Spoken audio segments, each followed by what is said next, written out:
When I ask sales manager what is their biggest challenges, most of them have said that their team is not good in negotiation. They are not able to defend their prices and they didn't get a better deal. They are not a winner and always loses in negotiation with their buyers.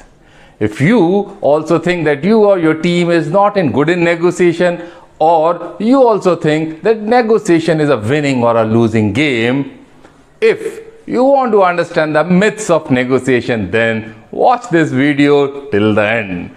Namaskar, my name is Rohit Kashyap, sales growth expert, and you are watching Monday Morning Sales Tip.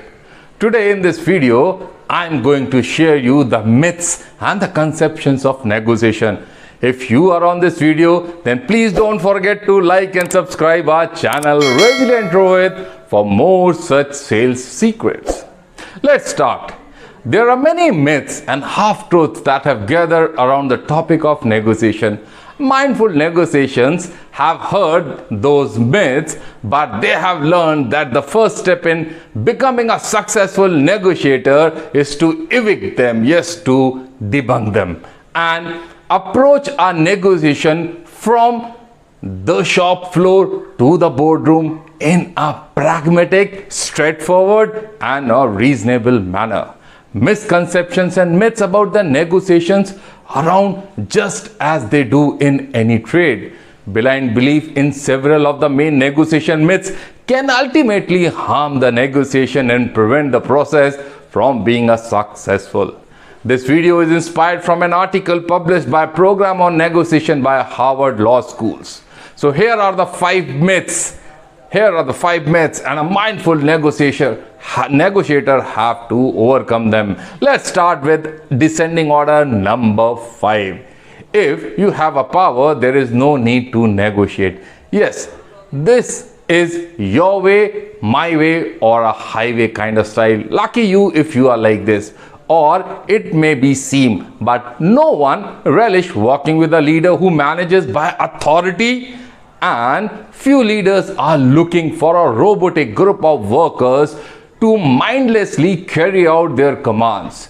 If you are like most of the leaders, you need and want people who are willing to take their initiative to become a creative problem solvers and to put in extra effort if the things start to go wrong. Sometimes negotiations are more about getting the buying in of various parties and less about deciding upon the path of action. Point number 4. Negotiations rely solely on intuitions. Yes, or are risk takers. Negotiators who rely solely on intuition are taking big risks that are unlikely to pay off in the end. The best negotiator walk into the negotiation with a plan. Having done their research, their homework, they are able to have an objective data, the facts, the ideas from an independent expert, a consultant to help them in a successful negotiation. This kind of planning means that a negotiator has already played out a negotiation scenario in his mind, in his head with his colleagues. A negotiator who plans rather than relies on intuition is better and able to counter negotiation and other evidence leading to other desired outcome than the negotiator who simply wings in it. Preparation isn't an optional, it is necessary. Point number 3. Nice negotiator finish it last. Another common myth is about to be successful negotiator, you must be very aggressive, perhaps even mean. This isn't true in the least. The best negotiators are those who communicate effectively, and if you are an argumentative and aggressive, people may find it difficult to do business with you. It is often easier for the parties to agree with someone they find personable and agreeable. While you don't have to be too soft and make it easy for the other party to have an unfair advantage in the negotiation, and you don't have to be too hard either, as this may cause a common or someone to resist concessions simply because he or she is put off by your personality. Point number 2. support your position with plenty of reason in the argument. It is natural to want to justify your position during negotiation. Throughout your decisions, throughout our education system, we have taught to do this, but does not carry with the potential risk. The more reason we give it to support a position, more likely it is that one of them will an open attack to it.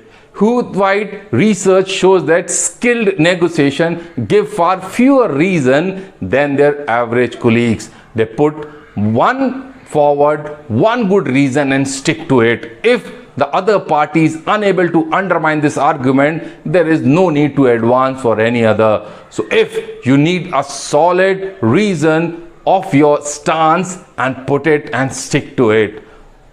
Finally, it talks about, conversely, we found skilled people are more likely to ask other party for the reason behind their position. Seeking reason in this way may help them out to undermine the other party's position if they are injudicious enough to put forward a weak argument.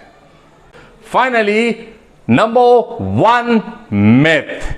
People are born negotiator. Yes, we have all heard this myth. Yet it is really or perhaps never true. The art of negotiation is one that can be learned and is not a skill only of a selective few born are with it.